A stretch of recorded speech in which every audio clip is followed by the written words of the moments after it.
জয় গুরু।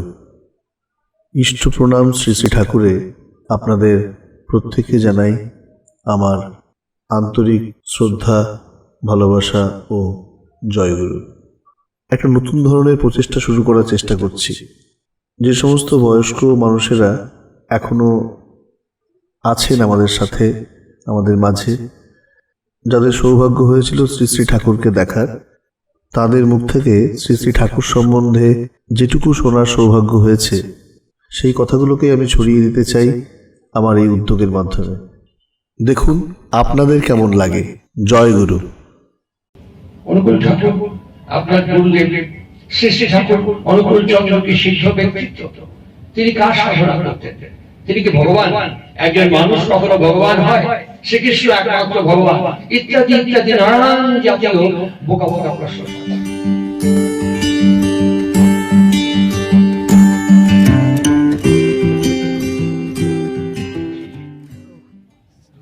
আমার ব্যক্তিগত জীবনে একটা ছোট খণ্ড স্মৃতি এই প্রার্থনা সভায় বসে আমার অনেকটা আকাশে উড়ন্ত মেঘের মতো ভেসে আসছে।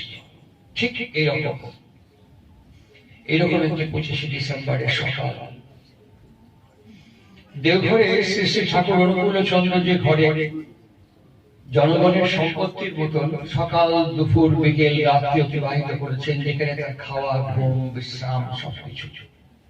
বিরাট সাদা টান টান নিটোল নিখুঁত একটি বিছানা, দুদিকে বড় তাকিয়া কোল বালিশ, পেছন দিকে একটা তাকিয়া বালিশ, তার বালিশের দুপাশে দুটো সাদা টাওয়াল, তার মাঝখানে একটা পেড়ির ওপরে কালো চপ্পল, ডান দিকে একটা গাড়ি ভর্তি জল, তারপরে ভাঁজ করা একটা বিছানা, ঠিক বাঁ দিকে একটা কাঠের টেপায়া, সেখানে গড়গড়ানো নলটা বসানো। ঠাকুরের বাঁ দিকে একটা চৌকো কাঠের টেবিল, তারপরে কয়েকটা ছোট ছোট বাটি আর একটা তাওয়া ঘটি। বাটির মধ্যে লবঙ্গ, সুপুরি, কমলা লেবু খোসা দিয়ে পান সাজা, ঘটে ভর্তি জল। ঠাকুর করে বসে আছে। ঠাকুরের মাথার উপরে তার বাবা, তার মায়ের ছোট, ঠিক তার পাশে আজকে যার জন্মদিন ভগবান যিশুর একটি ছোট, একটা গাছের বাকলের মতন পড়া, কাঁধের উপরে একটা মেষ শাবক যিশু। ভক্তজন শ্রী শ্রী ঠাকুরকে প্রণাম করছে। প্রণাম করে বললেন, ঠাকুর আজকে 25শে ডিসেম্বর ভগবান যিশুর আবির্ভাব দিবস। ঠাকুর যিশুর দিকে তাকালেন, তাকিয়ে তিনি বললেন, আকাশের সূর্য চন্দ্র নক্ষত্র পুঞ্জ এখন আর জেরুজালেমের আকাশে, এখন সেটা ভারতবর্ষের আকাশে। এই বলে থুতনিটা বুকের কাছে তার এই ইঙ্গিত এবং ইশারায় তিনি আমাদের কাছে বার্তা পাঠিয়ে দিলেন, জনার্দন যুগে যুগে তার প্রয়োজন পূরণ করবার জন্য আবির্ভূত হয়। আজকে সেই জেরুজালেমের আকাশের নক্ষত্রপুঞ্জ সূর্য চন্দ্র তাকে অনুভব করতে পেরেছেন কি পারেননি, কিন্তু টানে প্রাণে আকর্ষণে তাকে তার জীবনে বরণে গ্রহণে আলিঙ্গনে আবেষ্টনে যিনি স্বীকার এবং সম্মানের সঙ্গে তাকে গুরুপদে বরণ করেছেন, সে বাঁশরী মোহনের বাড়িতে তার পুত্রের শুভ জন্মদিন উপলক্ষে আজকে এই বিশেষ প্রার্থনা সভা। একই সাথে মাইক্রোবায়োলজিতে এমএসসি করার পর সৌরভ সদ্য একটি চাকরিতে যোগদান করেছে। তার প্রথম যে সম্মান দক্ষিণা সে হাতে পেয়েছে, সেগুলো সেপাদ পথে তার অঞ্জলি নিবেদন করবার জন্য এই দিনটিকেই সে বেছে নিয়েছে। আজকে যুগলবন্দী হিসেবে এই বাঁশরী মোহন তার আত্মজের এই শুভ মঙ্গল এবং কল্যাণ কামনায় এই প্রার্থনা সভা এবং বিশেষ সৎসঙ্গ অধিবেশন উদযাপন করছেন পুরুষোত্তম সেবা পথে। এই জন্মদিনকে আশ্রয় এবং অবলম্বন করে বাঁশরী মোহনের পরিবারের যে প্রার্থনা, এই কথা মনে হতেই বানানটি বড় সুন্দর। বাঁশরী মোহন বিষ্ণুতন্ত্র পুরাণে বড় সুন্দর করে একটি বর্ণনা আছে। প্রভু শুয়ে আছেন, পাশে শ্রী রাধিকা, তার হাতে বাঁশিখানা তখনও ধরা আছে। শ্রী রাধিকা শ্রীকৃষ্ণকে দেখছেন, শ্রীকৃষ্ণ এবং শ্রী রাধিকার মধ্যে একটু ফাঁক, কিন্তু হাতের উপরে বাঁশিখানা। বাঁশিকে বলছেন শ্রী রাধিকে, বাঁশরী তোকে দেখে বড় ঈর্ষা হয়। বাঁশি বলছে কেন? দেখ, আমি এবং উনি শুয়ে আছি, কিন্তু আমাদের দুজনের মধ্যে এতখানি ফাঁক, আর হাতের উপরে তুই এখনো অঙ্গের সঙ্গে আষ্টে পৃষ্ঠে জড়িয়ে লেগে আছিস, তোকে দেখে বড় ঈর্ষা হয়। বাঁশি বড় সুন্দর উত্তর দিচ্ছে, জানো শ্রী রাধাকে, তোমার মাঝে মাঝে মান হয়, তাকে আবার ভঞ্জন করতে হয়। কখনো বিশাখাকে, কখনো ললিতাকে, বিভিন্ন গোপিনীকে মাঝে মাঝে মান ভঞ্জন করতে হয়। আমার দিকে তাকিয়ে দেখো, আমার ভেতরটা একদম ফাঁপা, খালি কয়েকটা ছিদ্র আছে। প্রভু যখন চান, ফু দিলে তিনি যেমন করে আউল সঞ্চালনা করেন, যেমন ইচ্ছে করেন, আমাকে তেমন করে ব্যবহার করতে পারেন। তাই দয়া করে আমাকে আশ্রয় দিয়েছে। তোমার ভেতরটা বোধহয় এতটা ফাঁপা নয়। আজকে বাঁশরী মোহন তার জীবনের অনেক ডিফেক্টস এবং কোয়ালিটিস সব নিয়েই একটা জীবন মানুষের, তার এই ফাঁকগুলো যাতে পূর্ণ হয়ে যায়, ফাঁপা হয়ে যায়, সেই বাসনা নিয়ে তার আত্মজয়ের জন্মদিনে আজকে পুরুষোত্তম প্রণাম পর্ব উদযাপন করছে। পুরুষোত্তম প্রণাম পর্বের তাৎপর্য কি? এই পুরুষোত্তমকে স্বীকার করে তার অনুশাসনকে আত্মীকৃত করার যে অনুশীলন এবং অনুসরণ পর্ব, এর প্রাসঙ্গিকতা এখন সমকালীন সময়ের সঙ্গে কোথায়? এই জিজ্ঞাসাটা আমাদের হতেই পারে। শ্রী শ্রী ঠাকুর অনুকূলচন্দ্র তাকে ভক্তজন জিজ্ঞাসা করছে, আপনি যে ধর্ম পরিপালন করার কথা বলেন, ধর্ম পরিপালন করলে কি হয়?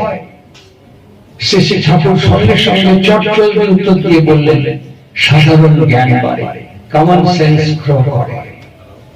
তারপরে জিজ্ঞাসা করলেন, আপনি সবাইকে দীক্ষার কথা বলেন, দীক্ষা নিলে কি হয়?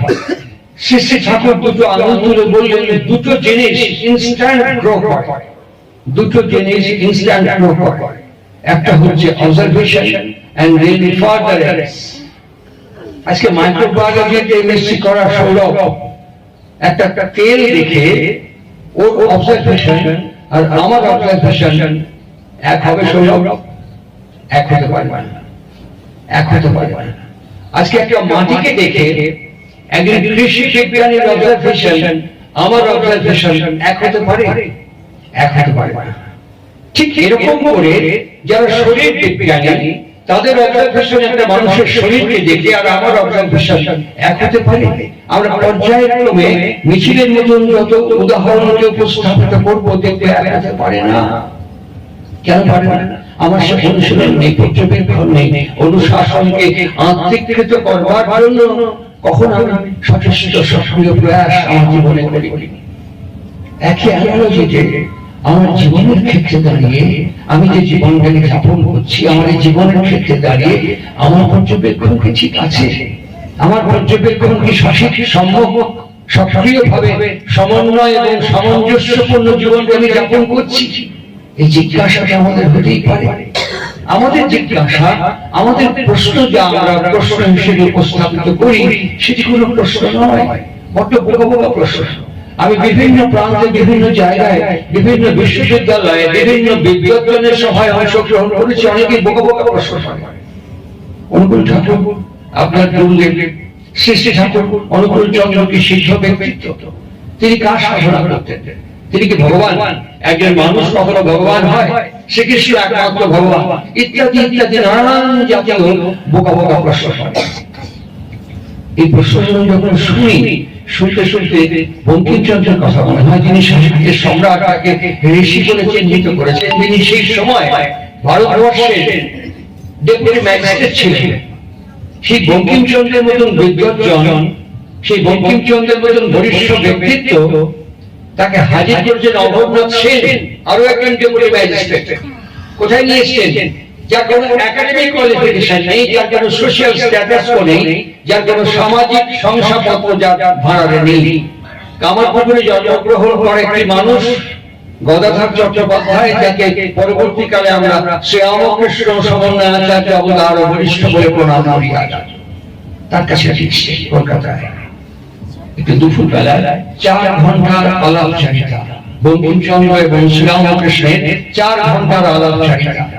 এই আলাপচারিতার মধ্যে বঙ্কিমচন্দ্রকে তিনি গুরুচণ্ডালী ভাষায় কথা বলছেন। কথা বলতে বলতেই বলছেন, আপনি কি বলবেন? আপনি কি বলবেন? গুরুচণ্ডালী ভাষায় বলছেন, আপনি কি বলবেন? তার উত্তরে বলছেন, কি আর বলবো, গুরুদের চিরকালই দেখেছি ভালো জিনিসটা নিজেরা নিয়ে নেয় আর খারাপ জিনিসটা শিষ্যের থেকে ছেড়ে দেয়। এই কথাটি শোনার সঙ্গে সঙ্গে ওরকম ডেপুটি ম্যাজিস্ট্রেটের গালে ঠাসিয়ে সজোরে একটা চড়মাল বলছে রামকৃষ্ণ ভাষা দিয়ে, ছ্যা, একটা শব্দ উচ্চারণ করলেন, ছ্যা। বলি, মূলো খেলে মূলো ঢেকুর ওঠে, তোমার দেখছি তাই হয়েছে, তোমার দেখছি তাই হয়েছে। তা হবে কেন? বলি, এক মায়ের 4 ছেলে, এক ছেলে পেট রোগা, তার পেট ছেড়ে দিয়েছে, বাড়িতে সেদিন পোলাও কালিয়া হয়েছে। বলি, যে ছেলে পেট রোগা, পেট ছেড়েছে, মা কি তার জন্য পোলাও কালিয়া দেবে তাকে খেতে, নাকি জ্যান্ত মাছের পাতলা ঝোল কাঁচকলা দিয়ে তাকে খেতে দেবে? বলো দেখি, মা কি করবে? বঙ্কিমচন্দ্রের মতন ডেপুটি ম্যাজিস্ট্রেট এই সাধারণ জ্ঞানটি হারিয়ে ফেলেছিলেন অসাধারণত্ব অর্জন করতে গিয়ে। তিনি বললেন, হ্যাঁ হ্যাঁ ঠিক বলেছেন। শ্রীরামকৃষ্ণ বলছেন, গুরু হচ্ছে তাই, যার যা হয় তাকে তাই দেয়। ঠিক এই কথাটি শ্রেষ্ঠ ঠাকুর অনুকূল চন্দ্র এখনকার সময় শরীরে বললেন, বৈশিষ্ট্য অনুযায়ী তিনি ব্যবহার করেন। আজকে জন্মদিনে, সৌরভের জন্মদিনে তার পরিবার, তার জন্মদাতা এবং জন্মদাত্রী এই প্রার্থনা সভার আয়োজন করেছে। আর মাইক্রোবায়োলজিতে গবেষণা করতে করতে মাইক্রোস্কোপের মধ্য দিয়ে সে অনেক খুঁটিনাটি বিষয়ের সমন্বয় এবং দূরত্ব অনুভব করতে পেরেছে। আমরা সেই অবজারভেশনে ধীরে ধীরে ফিরবো। আমরা নিজে দেখবো শ্রেষ্ঠ ঠাকুর অনুকূল চন্দ্রের অবজারভেশন জীবনকে নিয়ে কেমন ছিল। তিনি একদিন প্রসঙ্গক্রমে বলছেন, আমি খুব অবাক হয়েছি, জানিস, একই আকাশ, একই মাটি, একই বাতাস, সারা কোনো গাছের ফল তেতো, কোনো গাছের ফল টক, কোনো গাছের ফল মিষ্টি, কোনো গাছের ফল ঝাল, এ কেমবায় হয়? অবাক হয়েছে, বুঝতে পারতাম না। আমি গাছের গোড়া উপড়ায় উপড়ায় তুলে তুলে দেখেছি, বীজ সব স্বতন্ত্র, মাটি এক, বাতাস এক, আকাশ এক হলে কি হবে? বীজ সব স্বতন্ত্র। এই বীজ এবং মাটির কাজ হচ্ছে বীজকে পোষণ দেওয়া। বীজ এবং মাটির যদি সুষম সমন্বয় না ঘটে, তাহলে ফল ভালো হতে পারে না, স্বাদ ভালো হতে পারে না। এই কথাগুলো যখন শ্রী ঠাকুর অনুকূল চন্দ্র উচ্চারণ করছেন, তখন বিজ্ঞানের প্রাযোজিক প্রাচুর্য এখানে এসে পৌঁছবে।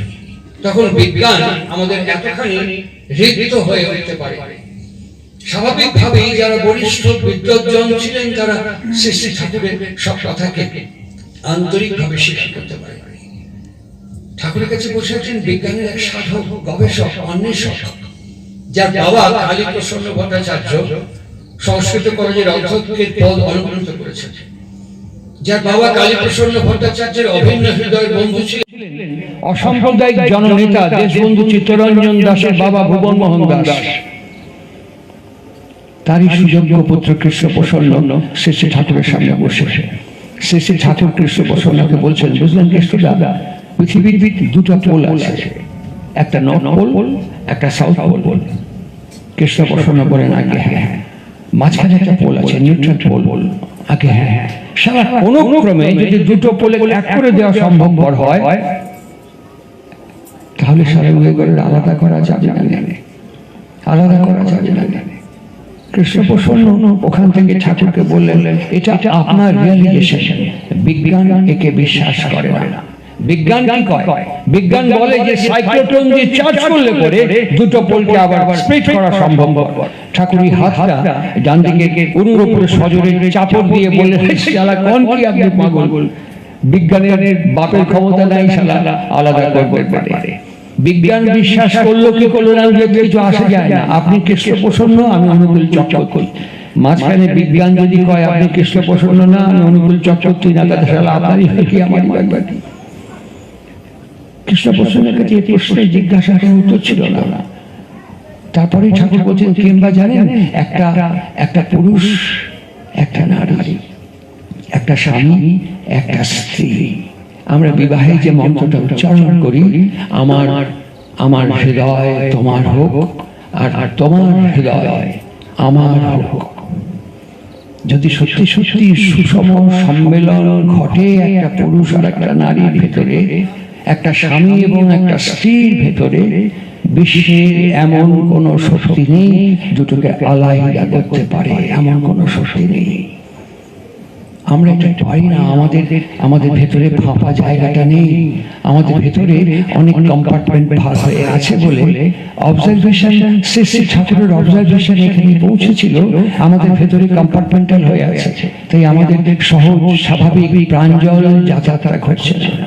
আর ঘটছে না বলি কোথাও কোথাও যেমন সেরিব্রাল অ্যাটাক করলে পরে মস্তিষ্কে ব্লাড ক্লট করে যায়, সেরকম ক্লটিং হয়ে যাচ্ছে, কোথাও কোথাও অবসেসড হয়ে যাচ্ছি আমরা। আর তার ফলে আমাদের ভিশন অবসেসড হয়ে যাচ্ছে, আমাদের দৃষ্টি অবসেসড হয়ে যাচ্ছে, আমরা সঠিক সম্ভব ভালো জিনিসটা দেখতে পাচ্ছি না। শ্রী ঠাকুরকে জিজ্ঞাসা করা হলো, তাহলে জ্ঞান কি করে বাড়বে? শ্রী ঠাকুর খুব সহজভাবে বললেন, I see, আমি দেখি, I feel, আমি অনুভব করি, I locate and I know। খুব সহজ ইংরেজি, I see, I feel, I locate, I know। এবার প্রশ্ন করলেন, লোকেট কথাটা ব্যবহার করলেন কেন? শ্রী ঠাকুর বলেন, look and take as it is, দেখো এবং সেভাবে গ্রহণ করো। কি দেখলেন? যে সময় 1888 14ই সেপ্টেম্বর, যে সময় তিনি আবির্ভূত হয়েছিলেন, কি দেখলেন? জগৎকে, জীবনকে, পরিবেশকে, প্রতিবেশীকে, প্রকৃতিকে কি দেখলেন? কেমন দেখলেন? আমাদের ঢাকার জগন্নাথ হলে, ঢাকা বিশ্ববিদ্যালয়ে তখন কাজ করছেন স্যার সত্যেন বোস। আর সেই সময় বিশ্বকবি রবীন্দ্রনাথ ঠাকুরের বিশিষ্ট স্নেহভাজন ব্যক্তিত্ব, যিনি আন্তর্জাতিক মানের অন্যতম পরিসংখ্যানবিদ, ডক্টর প্রশান্ত চন্দ্র মহালানাবিশ, বিজ্ঞানের অন্যতম গবেষক, অন্যতম সাধক, অন্যতম অন্বেষক স্যার জ্ঞানচন্দ্র ঘোষ, আমাদের ঋতিকাচার্য কৃষ্ণপ্রসন্ন, এদের সাদরে আমন্ত্রণ করে নিয়ে এসেছেন পাবনা হিমায়তপুরের ওই প্রত্যন্ত পটভূমিতে শ্রী ঠাকুর অনুকূল চন্দ্র সন্দর্শনে। বিজ্ঞানী বৃন্দ ঠাকুরের কাছে বসে বিভিন্ন বিষয়ে কথা বলছেন, বিভিন্ন আলাপচারিতায়, জিজ্ঞাসায় জবাবে, প্রশ্নে উত্তরে তাদের আলোচনা পর্ব চলতে চলতে হঠাৎ দূরে একটা আর্ত করুণ চিৎকার ভেসে আসে। কথা বলতে বলতে ঠাকুর ওই শব্দটাকে খুব মন দিয়ে শোনেন। একজন ভক্তকে বলেন, এই দেখা গেল কন থেকে চিৎকারটা ভেসে এলো। সে দৌড়ে চলে গেল, ফিরে এসে বলছে, বলুন আলাপ করুন। আমি ওর জীবনে আমি যতটুকু শ্রী ঠাকুরের সান্নিধ্যে থেকেছি, আমি যতটুকু শ্রী ঠাকুরের সামীপ্য লাভ করেছি, আমি যতটুকু আমার এই চামড়ার চোখ দিয়ে শ্রী ঠাকুরকে দেখার চেষ্টা করেছি, কোথাও কোনো জায়গায় এতটুকু ফাঁকি আমি দেখিনি, কোনোখানে আমি কম্প্রোমাইজ করতে দেখিনি, কোনো ক্ষেত্রে। ঠাকুর তার দিকে তাকিয়ে বলবো, তো পাঠালাম চিৎকুর বন থেকে ভেসে এলো দেখে শুনে আসার জন্য। আলাপ করবো, কি দেখে আলি সেটা কিছু না। একজন ভদ্রলোক বাইরে বেরিয়েছিল, বাইরে কোনো উপার্জন করতে পারেনি, রোজগার হয়নি, ব্রেনটা ডিস্টার্ব ছিল, মনটা খুব বিক্ষিপ্ত ছিল। বাড়িতে ফিরেছে, বউ দুটো কথা বলেছে, তর্কাতর্কি হয়েছে, যেটা আমরা দরজায় খিল দিই, ওই বাঁশের চামচ দিয়ে পিঠে একটা বাড়ি মারিয়েছে, ওই জন্য চিৎকার করে উঠেছিল। ঠাকুর বলল, আহা সারা খুব লাগিয়েছে, পিঠের উপরে ডাঙসের বাড়ি কষা দিয়েছে, খুব লাগিয়েছে। এতক্ষণ প্রশ্নের উত্তর দিচ্ছিলেন, এতক্ষণ জিজ্ঞাসার জবাব দিচ্ছিলেন। এইবার শ্রী শ্রী ঠাকুর ওই বিজ্ঞানী বৃন্দের কাছে প্রশ্ন তুললেন, আচ্ছা একটা কথা করতে পারেন? হ্যাঁ বলুন। এই যে শুনলেন না, ওই মেয়েটা, ওই বউটা ওই স্ত্রীর পিঠের উপরে ডাঙাসের বাড়ি বাড়িয়েছে, ওর বর, ওর স্বামী, ওই পুরুষটি। প্রথম যেদিন চার চোখ এক হয়, প্রথম যেদিন পাত্রস্থ হয়, প্রথম যেদিন স্বামী হিসেবে তার কাছে নিজেকে নিবেদন সমর্পণ করে, সেদিনকার সম্মান, শ্রদ্ধা, ভালোবাসা, নিবেদন, সমর্পণ পিঠের উপরে ডাঙাসের বাড়ি পড়ার পর একই রকম থাকবেনি। হ্যাঁ, একই রকম থাকবেনি। কি কর? বিজ্ঞানীদের চোখ মাটির দিকে চলে গেল। শ্রী শ্রী ঠাকুর বলছেন, ওই জীবন থেকে কিন্তু আহরণ হবেনি সন্তানের, ওই প্রাণ থেকে কিন্তু আর একটা প্রাণকে গ্রহণ করবে এই স্ত্রী, এই নারী, এই বধূ, এই অর্ধাঙ্গিনী, এই সহধর্মিণী, মনোবৃত্তানুসারী, কিংবা হবেনি সে ছাওয়াল। কবে পারেন? আজকে তার প্রাসঙ্গিকতা, আজকে তার অপরিহার্য প্রয়োজনীয়তা, মানুষ গড়ার যে কারখানার কথা, আমার খুব স্নেহের ভারত যখন বলছিল মানুষ গড়ার কারখানা, ম্যান মেকিং ওয়ার্কশপের কথা, এই যে বললো যে আমাদের মানুষ হয়ে উঠতে হবে, আমি বহু জায়গায় জিজ্ঞাসা করেছি। আমরা প্রায় এই 25শে ডিসেম্বর আমরা বলি, 12ই জানুয়ারি আগামী দিনে আমরা বলবো আমাদের মানুষ হয়ে উঠতে হবে, 26শে জানুয়ারি, 23শে জানুয়ারি আমরা বলবো আমাদের মানুষ হয়ে উঠতে হবে। আজ পর্যন্ত কিন্তু আমি তো শুনিনি, আপনারা শুনেছেন কিনা জানি না, গোয়ালে গরু আছে, প্রত্যেক দিন গরু, তোমাকে কিন্তু গরু হয়ে উঠতে হবে। বাড়িতে যারা কুকুর পুষি, কোনোদিন বলেছি কিনা জানি না, কুকুর তোমাকে কিন্তু কুকুর হয়ে উঠতে হবে, হাঁস তোমাকে কিন্তু হাঁস হয়ে উঠতে হবে। এই কথা আমরা কোনোদিন কিন্তু জীবনে শুনেছি বলে মনে হয় না। একমাত্র এক্সেপশনাল মানুষের কাছে দেখবেন আমাদের প্রায় নির্দিষ্ট কতগুলো দিনে আমাদের শুনতে হয় মানুষের মতো মানুষ হয়ে উঠতে হবে। কথাটা ঠিক না বেঠিক ঠিক বুঝতে পারি না, আর বুঝতে পারি না বলি আমাদের অবজারভেশনটা খুব প্রয়োজন হয়ে পড়ে। আমাদের অবজারভেশন নেই, আমরা তাকাই, আমরা দেখতে পারি না। শ্রীমদ্ ভগবত গীতা আমাদেরকে 16 অধ্যায় দৈবাসুর সম্পদ বিভাগ যোগ এর মধ্যে পরিষ্কারভাবে বলছেন, তোমার ভেতরে দুটো সম্পত্তি পাঠানো হয়েছে, একটা দৈবী গুণ আর একটা আসুরি গুণ, তোমার মধ্যে দুটো দেওয়া আছে। আর তোমার অগ্রগমনের ক্ষেত্রে যোগ মায়া আবরণের মতন 3টে হার্ডেলস তোমার সামনে রাখা আছে। কি জানো? একটা হচ্ছে কাম, একটা হচ্ছে ক্রোধ, আর একটা হচ্ছে লোভ। এদেরকে নরকের দ্বার হিসেবে চিহ্নিত করা হয়েছে। আবার পাশাপাশি বলছেন তুমি খুব বিশ্বাস যাকে করো সেখানেও পরপর 3টে হার্ডেলস তোমার সামনে রাখা আছে। একটা হচ্ছে অহংকার, একটা হচ্ছে অহংকার আর বিরক্তি এবং অধৈর্য। এই 3টে তোমার ক্ষেত্রে পরপর হার্ডেলস। বিশ্বাস করো খুব, কিন্তু অহংকার, অধৈর্য এবং বিরক্তি। আর একটা হচ্ছে কাম, ক্রোধ এবং লোভ। এদেরকে নরকের দ্বার বলে চিহ্নিত করা হয়েছে। আমরা যখন পাঠশালায় অবাক থেকে শুরু করে বিশ্ববিদ্যালয় সৌরভের মতন বেরিয়ে এসে আবার পরবর্তী গবেষণার কাজে যখন এগোচ্ছি, কোনো ক্ষেত্রে কিন্তু আমাদের এই দরজাগুলোর মুখোমুখি দাঁড় করিয়ে শেখানো হয়নি যে একে কি করে অতিক্রম করতে হয়, একে কি করে পার হয়ে যেতে হয়, একে কি করে অ্যাডজাস্ট এবং ম্যানিপুলেট করতে হয়। এই বিধি, বিজ্ঞান, ব্যাকরণ এর প্রয়োগ পদ্ধতি আমাদেরকে শিখিয়ে দেওয়া হয়নি। তাই আমরা মানুষ হচ্ছি, বড় হচ্ছি, আমাদের পরিবেশ যখন সংঘাত এবং সংঘর্ষ সৃষ্টি করছে আমাদের ভেতরে, যখন এনভায়রনমেন্টাল রিফ্লাক্স আমার জেনেটিক্যাল কনফিগারেশনের উপরে এসে পড়ছে, সৌরভ তোমার জন্য কথাগুলো বলছি, যখন আমার উপরে জেনেটিক্যাল কনফিগারেশনের উপরে আমার এনভায়রনমেন্টাল রিফ্লাক্স এসে ধাক্কা মারছে, তখন আমার অরিজিনালিটি, আমার অন্তর জগতের সত্যিকারের আমি, প্রকৃত আমিটা উন্মোচিত হচ্ছে, উদ্ভাসিত হচ্ছে, যার সাথে আমার দেখা নেই, আমার সাক্ষাৎ নেই, আমার পরিচয় নেই, আমি বুঝতে পারি না। এইরকম একটা আমির মধ্যে মাল্টিপল আমি, একটা অস্তিত্বের মধ্যে মাল্টিপল এক্সিস্টেন্স, একটা জীবনের মধ্যে অসংখ্য জীবনকে আমি বহন করছি, পালন করছি, পোষণ করছি। শ্রী শ্রী ঠাকুর এসে ওয়ান আফটার অ্যানাদার আনফোল্ড করছেন। তার অবজারভেশন কেমন মাধুর্য মণ্ডিত লীলায়িত জীবনকে দর্শন করতে হয়। তার মাধুর্য মণ্ডিত লীলায়িত জীবনকে না দেখলে ক্রুড ফিলসফি, অ্যাবস্ট্রাক্ট ফিলসফি আমাদের জীবনকে গাইড করতে পারে না। তাই জন্যই মানুষই তনু আশ্রিত বসুদেবের পুত্র বাসুদেব ও সুদুর্লভ, সেই বাসুদেবকে আমাদের জীবনে প্রয়োজন হয়। পার্সনিফাইড এক্সিস্টেন্সকে আমাদের জীবনে দরকার হয়, তা না হলে বুঝতে পারি না কেমন চলুন তার মাধুর্য মণ্ডিত লীলায়িত জীবনে আমরা লীলা কীর্তন শ্রবণ করি। কীর্তন কাকে বলে? গুণ বর্ণন। গুণ কাকে বলে? বিজ্ঞান আমাদের বলেছে প্রপার্টি, কোয়ালিটি অ্যান্ড ক্যারেক্টারিস্টিক্স। ঠিক বলছি সৌরভ? বিজ্ঞান বলে প্রপার্টি, কোয়ালিটি এবং ক্যারেক্টারিস্টিক্স গুণ। এই গুণ যখন বর্ণনা করা হয় তাকে বলা হয় কীর্তন। তাই কীর্তন শুধু বৈষ্ণবীয় কীর্তন নয়, শুধু সাংগীতিক মূর্ছনায় কীর্তন নয়, কথাও কীর্তন। মাধুর্য মণ্ডিত লীলায়িত যে জীবন, সেই জীবন আমাদের কাছে কীর্তন স্বরূপ। কি কীর্তন? চলুন, ঠাকুর বসে আছে। ঠাকুরের কাছে আপনারা যেমন ভারতবর্ষের যত সমুদ্র আছে, সমুদ্রের ঢেউ দেখেছেন, আমিও দেখেছি। আমি বহু সমুদ্র দেখেছি, বহু সমুদ্রের পাড়ে দাঁড়িয়েছি, বহু সমুদ্রের ঢেউ দেখেছি। দেখতে দেখতে মনে এই সমুদ্রের ঢেউ কিছু না। আমি ঠাকুরের শ্রীপাদ পদ্মে সকাল থেকে রাত্রি পর্যন্ত যত মানুষের ঢেউ দেখেছি, এত ঢেউ আমি সমুদ্রের মধ্যে দেখিনি। আর সে ঢেউ কেমন?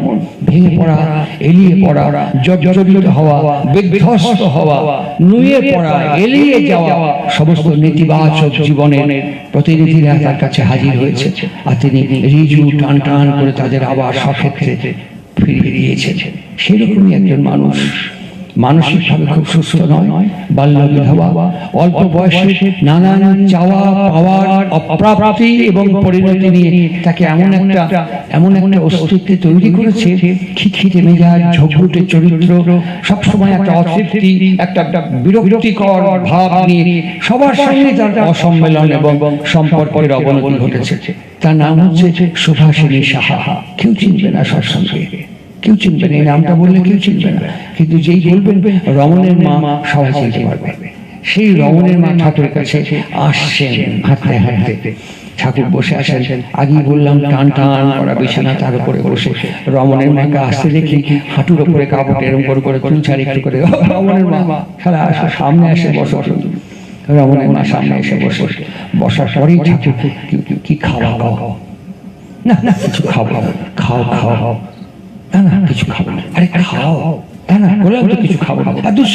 আমি করছি খেতে, তুই খাও। তোমার মতো ভাগ্য করে কয়জন জন্মাইছে কত দেখি? তুমি শালা আমরা হাগার করে জল দিয়ে ছুঁচি, আর তুমি শালা হাগার পর রাবড়ি দিয়ে ছোছো। আমরা হাগার পর হাতে মাটি ঘষি, তুমি শালা হাগার পরে সন্দেশ দিয়ে হাত মাটি করো। তোমার মতো ভাগ্য করে কয়জন জন্মাইছে কত দেখি? খাও খাও। এরকম করে ট্যাংরাতে রমণের মা তখন বলছেন, আচ্ছা আপনি যখন করছেন তখন দেন। ঠাকুর ফট করে বলে, আমি করছি কি রে? তোর ভেতরেই তো সব কিলবিল করছিস, আমি সাথে টান দিয়ে ট্যাংরা টেনে বার করে নিয়ে গেলাম। আমি করছি কি? তোর ভেতরেই তো কিলবিল করতেছে। আমাদের ভেতরে এরকম কিলবিল করে আমরা বুঝতে পারি না, কারণ টান দিয়ে বার করার কোনো অস্তিত্বের কাছে আমি দাঁড়াইনি কখনো। এটা বুঝতে পারলাম শীর্ষেন্দ্র মুখোপাধ্যায়ের সাথে একবার কলকাতায় সুন্দরী প্রতিযোগিতায় গিয়েছিলাম। উনি যাচ্ছেন কলকাতার 10 জন সুন্দরীর মধ্যে আনন্দবাজার স্পন্সর করেছিল একটা, মনে নেই কোন হোটেলে, 5 স্টার একটা হোটেলে গিয়েছিলাম। সেখানে 10 জন সুন্দরীর মধ্যে ফার্স্ট, সেকেন্ড, থার্ড করতে হবে। দুটি প্রশ্ন করবেন, দুটি প্রশ্নের সব সুন্দরী তারা সব দাঁড়িয়ে আছেন।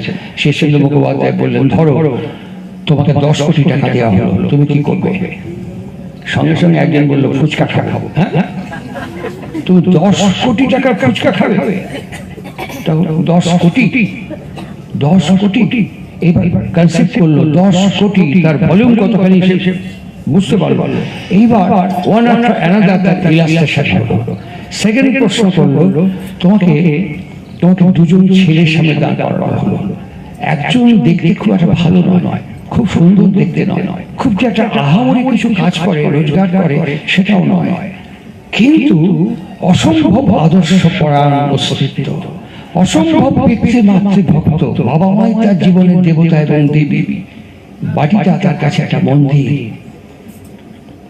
আর একজন ছেলে একবার তাকালে পরে, যাকে বলে দিলকে চুরানে ওয়ালা, একবার তাকালে পরে আর চোখ ফেরানো যায় না, হ্যান্ডসাম দেখতে, কিন্তু তাকালে পরে ওরকম তাকিয়ে থাকতে হয় টেরার মতো, না চোখ ভরানো যায় না, এত সুন্দর দেখতে, কিন্তু গ্রেট লুচ্চা, এক নম্বরে চরিত্রহীন এবং লাফাঙ্গা। তুমি কাকে চুজ করবে তোমার জীবনে? মেয়েগুলো যেমন নাচতে নাচতে বলছেন, স্যার আপনি যেটা বললেন আইডিওলজিক্যালি এথিক্যালি ওইটাই ঠিক করা উচিত, কিন্তু ওই যে বললেন খুব একটা ভালো না দেখতে, পাঁপড়ের মতো পরপর পরপর পড়া, ওই নিয়ে সঙ্গে সঙ্গে রাস্তাঘাটে হাঁটা, পার্টিতে যাওয়া, আত্মীয় স্বজনের বাড়ি যাওয়া, কেমন লাগে? কিন্তু যেটা বললেন চরিত্রহীন চরিত্রহীন বাইরে, আমার 4 জনের মধ্যে ঠিক ঠিক চাকরি হয়ে গেল। শেষে মুখপাত্র আমাকে বলছেন, প্রয় এই হচ্ছে মাটি, এই মাটিতে বীজ পড়লে কি ফসল হবে বুঝতে পারেন? এই হচ্ছে মাটি। বাবা মা ভক্ত আদর্শ পরায়ণ, বাবাকে মাকে দেবতা এবং দেবীর মতো মানে, এনে কি পাপড়ের মতো ফটফট ফটে, এইরকম একটি মাটি। এই মাটিতে কি হবে বলতে পারেন?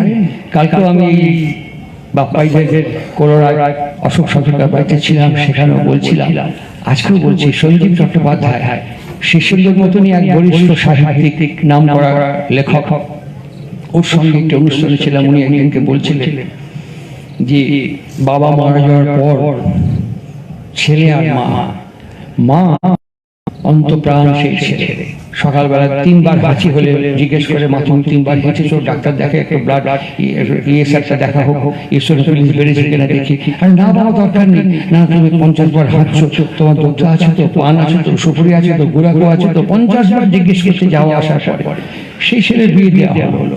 অষ্টমঙ্গলায় ফিরে আসার পর মা তাকে 7 দিন ধরে বলছে, বাবা আমার গুড়াকো ফুরিয়েছে, সুপুরি ফুরিয়েছে, দোক্তা ফুরিয়েছে, পান ফুরিয়েছে। সে শুনছে আর চলে যাচ্ছে। এবার যে নতুন বউ এসছে, এখন একটা অদ্ভুত ডেভেলপমেন্ট হয়েছে জানেন। আগে আমরা হ্যাঁ গো, তারও আগে দেখতেন চুরি ঠন ঠন করে ডাক এরকম করে আওয়াজ হচ্ছে, ইশারা করে ডাক ডাকতো আগে, তারপরে অমুকের দাদা, তমুকের ভাই এরকম করে ডাক ডাকতো। এখন স্টেট নাম ধরে ডাকে সরাসরি। এখন আরো সমস্ত হ্যাঁ গো গো তাগো এসব ব্যাপার, আগে স্টেট নাম ধরে ডাকে, সঙ্গে সঙ্গে হাই, অফিসে যাওয়ার জন্য অ্যাটিচিউড বেরিয়েছে, হাই বলো, হ্যাঁ টাকা টাকা বলো, আমার গায়ে না এরকম করে হাত দিলে পরে খড়খড়ি বেরিয়ে যাচ্ছে, সাদা সাদা দাগ বেরিয়ে যাচ্ছে। টিভিতে দেখেন এখন তো ওই শ্যাম স্টিলের বিজ্ঞাপন করে, বিরাট কোহলি, অনুষ্কা শর্মা, এই দুটোর নামকে একসাথে করে কি সুন্দর নাম করে দিয়েছে, বিরুষ্কা। অনুষ্কা আর বিরাটের নাম একসাথে করে দিয়েছে বিরুষ্কা। সুতরাং এই বিরুষ্কা এবং অদ্ভুত একটি বিজ্ঞাপন নিভিয়ার বিজ্ঞাপন করতো। একবার নিভিয়া মাখলে নেই সারাদিন জল জলে তাজা সেরকম থাকা যায়। সেই নিভিয়াকে আনতে বলেছে যে হাই, অফিস থেকে ফেরার সময় প্লিজ আমাদের নিভিয়া নিয়ে এসে। মায়ের ড্যাব ড্যাব করে এদিকে তাকা এদিকে তাকা। রাত্রিবেলা যখন ছেলে ফিরে জুতো মোজা করে হাই, ওপর থেকে শার্ট পরে নিভিয়া ছুঁড়ে দিল। মা পাশ থেকে সঙ্গে সঙ্গে বললো, আমার বুড়াকু, আমার দোক্তা, আমার পান, আমার সুপুরি। ছেলে বললো, ভুলে গেছি, তুই বিয়ের পরে 8 দিনে বইয়ের আঁচলে ভেড়া হয়ে গেলি। ছেলে মাকে এরকম ধরে একটা চেয়ারের উপর বসিয়ে বলছে, ঘাবড়িও না, এটা টেকনিক্যাল ফল্ট। আরে আমরা তো কেবল ফল্ট জানি, লাইট খারাপ হয়ে গেছে, কেবল ফল্ট, অমুক ফল্ট জানি, টেকনিক্যাল ফল্ট কি করে মা ছেলের মধ্যে বুঝতে পারে? Technical fault. তুমি যখন আমাকে বলো না, দাঁড়িয়ে দাঁড়িয়ে যাই তো এখানে ঢুকে এখানে ফট করে বেরিয়ে যায়। আর তোমার বৌমা বিছানায় শুয়ে থাকে তো এরকম মুখোমুখি শুয়ে থাকে, বালিশটা প্যাক করা থাকে একটা কানে, এখানে বলে তো এই কানের মধ্যে ঢুকে গিয়ে ফটাফট করে ব্রেনে গিয়ে হিট করে, একদম জায়গা সলিড বসে যায়, পুটু পুটু পুটু পুটু করে রোজ বলে তো, ওই জন্য একবার ব্রেনে সরাসরি হিট করে, ওই জন্য প্রম্পট অ্যাকশন হয়েছে। এটা টেকনিক্যাল ফল্ট। এগুলো আমাদের কাছে এখন এগুলো খুব একটা ধর্তব্যের বিষয় নয়। আমাকে কিছুদিন আগে একজন একটা গল্প করছিল, জানেন আমার মা যখন মারা গেল, গ্রামের সবাই এসে বললো, কাঁদছো কেন বাবা, তোমার মা নেই? আমরা তো আছি, মাসিমা, জেঠিমা, খুড়িমা সব আমরা আছি, আমরা তো তোমার মা মতো। আমার বউ যখন চলে গেল, একজনও এসে বললো না, কাঁদছো কেন বাবা, আমরা তোমার বউয়ের মতো, রাত্রেবেলা এসে পাশে শুভ। সুতরাং আমি দেখলাম যে মার চেয়ে বউ ঢের বড়, মার চেয়ে বউ ঢের বড়। মা মরলে বলে অনেক কাকিমা, জেঠিমা, খুড়িমা, মার মতো পাওয়া যায়। বউ চলে গেলে পাশে শোয়ার মধ্যে একটা পাড়া থেকে কেউ এসে বলে না, আমরা তোমার বউয়ের মতো। এইরকম একটি জীবন, সৌরভ, এই হচ্ছে অবজারভেশন। এখান থেকে আজকের যে সময়, আজকের যে ব্যক্তিত্ব, আজকের যে চরিত্র, আজকের যে অস্তিত্ব, এরা মাকে ওরকম করে ভাবতে পারে না, মেয়েকে ওরকম করে ভাবতে পারে না। আগমনের পথটা, অবতরণের পথটা কম্পার্টমেন্টাল হয়ে গেছে, ক্লট হয়ে গেছে। কেন শ্রী ঠাকুর অনুকূল চন্দ্রের সে পাদপদ্মে তোমার জন্মদিন তোমার বাবা এবং মা উদযাপন করছেন, চলো তার মাধুর্য মণ্ডিত জীবনটা দেখি একবার। ঠাকুর, আমি তখন জন্মাই নাই, আমি শ্রী ঠাকুরের মুখে শুনেছি তিনি গল্প করছেন ভক্তজনের সঙ্গে প্রসঙ্গ করতে করতে। তিনি বলছেন আমার সাথে খেলতো, আমিও তার সাথে খেলতাম। আমার বন্ধু ছিল, তার নাম ছিল পুটি, হিমায়তপুরের মানুষ, হিমায়তপুরের মেয়ে। হঠাৎ একদিন কি শুনলাম কি পুটির বিয়ে হয়ে গেছে, এই সালার বিয়ে হয়ে গেছে পুটি। তারপরে দেখি কাশীপুরের রাস্তা দিয়ে পুটি আসতেছে, পুটির কোলে একটা কি, আমি ডাক দিলাম পুটিকে, দৌড়ায় গেলাম পুটির কাছে। সে তোর কোলে কি? পুটি খুব লজ্জা পেয়ে করলো কি, আমার মেয়ে। তোর মেয়ে? কনে হলো কেন? আমার পেটে, আমি আর পুটি একসাথে খেলতাম, আমি আমার পেটে হাত দিয়েছি কি, সেটা আমার পেটে কিছু হলো না, পুটির পেটে মেয়ে হলো কেমন? সেটা ভাবতে অস্থির। তারপরে বেশ অনেকদিন বাদে আবার সে পুটির দেখতে পেলাম হিমায়তপুরে। দেখি কি পুটির সে মেয়ে হাত ধরে হেঁটে যাচ্ছে, কোলে আর একটা কি। পুটি, তোর কোলে ওটা কি? বলে এটা আমার ছাওয়াল। যেই না বললো ছাওয়াল, আমার সামনে পুটি হারায় গেল। পুটি দাঁড়ায় আছে, পুটির ভেতরে আমার মা দেখে পেলাম, মনমোহিনী। আমার মার পেটে আমি, আমার ভাই খ্যাপা, আমার ভাই বাদলা আর আমার বোন গুরু প্রসাদী খুকি জন্মাইছি।